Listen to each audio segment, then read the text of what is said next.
Hello everybody, it's Peter with an I, S-T-A-W-A-R-T. Welcome to segment 27 of, I don't know, the Dark Tower, I guess?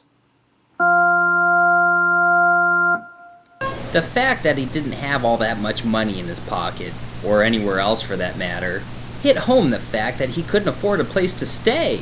He really didn't have time to plan and save up for a move. He needed a place to rest. He needed a place to get cleaned up, and he needed some advice. He started to walk out in the direction of Nancy's place.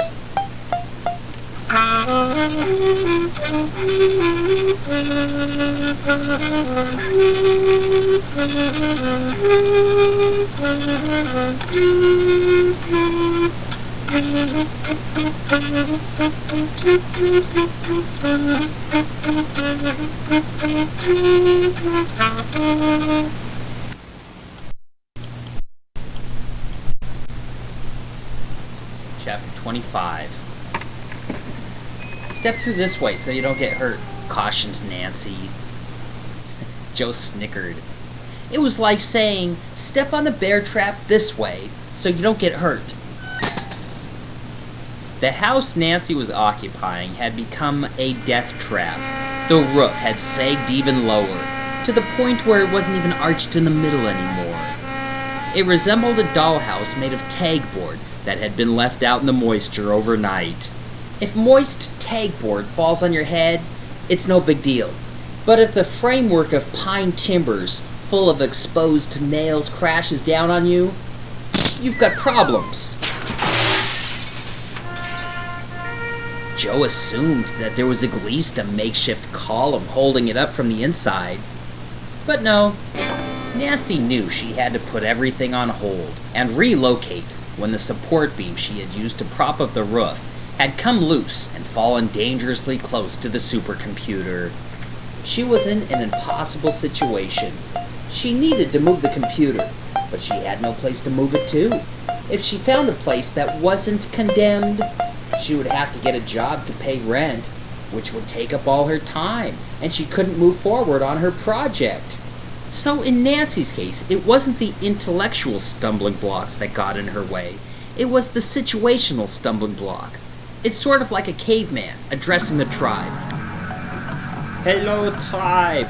I am very pleased to announce that I am very close to making the equation which explains gravity in relation to time and space. Okay, Rock, it's getting to be wintertime, and we don't really need an equation right now. What we do need are salmon berries. Salmon berries and walnuts. Chop chop. Having reached the realm of the basement, Joe was scared to death. The house was ready to collapse at any moment. Nancy didn't seem at all bothered by the fact that the roof was about to come down and crush her. She could have left food out in the open because rats were smart enough not to venture down there. As you can tell, the roof isn't going to hold up much longer, said Nancy nonchalantly. Joe stood pressed up against the cement wall, looking upward in horror. To him, it was like Bob Vila saying, well, as you can tell, the hull of our burning ship is broken in half and is going down pretty quick. But I just want you to notice the Florentine architecture of the staircase. The flooring may eventually cause some warping in the oak handrail, so what we're going to do is put some stain on it. Nancy continued. I was thinking of wedging one of these timbers back under it to hold it up a little longer. The only reason why Joe wasn't making a mad dash to exit that place was for fear the vibrations of his frantic footsteps might trigger a collapse. What I'm really concerned about is the first snow. She was going to suggest which beam she thought was best to hold up the roof. But then she stopped to listen. They both listened to the sound of footsteps. They were hollow sounding, and directly above them. Somebody must be walking on the roof, said Nancy, as if it didn't mean that they were about to be killed instantly. It was like a switchboard operator at Silkwood saying, the needle is buried all the way in red. It's not usually like that. I think maybe one of us should go tell a supervisor right after we get off break. To Joe, it was chilling. He started to whine. "Hello?" called Nancy. The footsteps stopped. "Hello?" she repeated. "Hello?" replied a voice, muffled through the bending timbers. "Where are you?" "Down here," she shouted back. She laughed, like it was neat. She took a long stick and used it to knock on the ceiling, whose arc had shifted a few degrees to become concave. It wasn't neat to Joe. To him, it was terrifying, and he would wake up screaming every night for the rest of his life, if he lived. Joe thought about making a run for the ladder, but he didn't want to leave his protected alcove of cement. He knew that if he didn't move soon, he might have having to drink pee for a few weeks before a demolition crew, who didn't realize he was trapped down there, set fire to the collapsed timbers, and he would boil in the giant spit. It would be ironic when the crew would wonder who was having a barbecue, when in fact, they were. Joe took solace in the fact that whoever was up there could at least run for help if the place collapsed. Shifting wood was followed by the creaking sound of the structure as Frank found his way in. "Frank!" greeted Nancy. "Welcome to my humble abode," she said.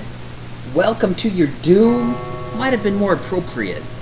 "Hey, Nancy," he said. "Hey, Joe." Joe was crouched in the corner, shivering. "What's going on?" he asked. "Oh, the ceiling isn't looking too good," she replied. Frank inspected it. "By golly," he clicked, "it sure isn't." Through Joe's ears, he heard, "Yeah, boy, that cracked, flaming hole doesn't look good. This frigid water is making my ankles numb. Let's get out the blueprints and see how we might have added some lifeboats on the upper deck if we had to do things all over again." "Well, I'm gonna need a place to move my computer to keep working on that project I was telling you about," she said. "I think I might have a place you can use," suggested Frank, as they talked about it, while standing right under a half-splintered bearing beam that was just aching to mash their bodies with titanic force. The more it seemed beneficial to everyone that they moved to Pottymouth's new place, the house on the Horn. Frank needed a place, but he didn't want to stay there alone, and Nancy needed a place to relocate. All that Joe needed was a last will and testament if they didn't get the hell out of that place. They headed out and made their way in the direction of the Horn to check out the house they would be living in.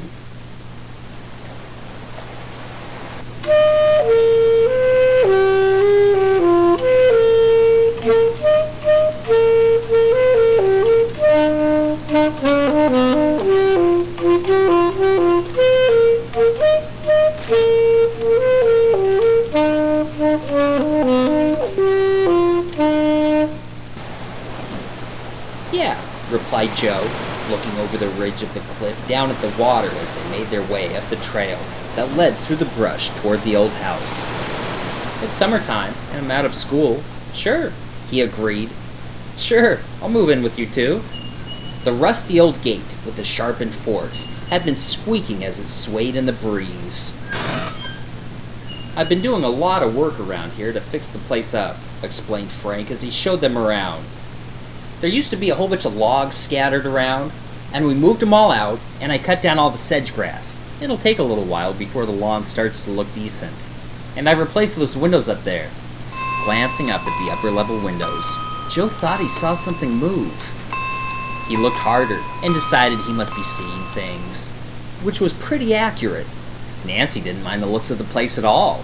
It could have been the cask of Amontillado when she would have taken it, as long as it had a door, that is.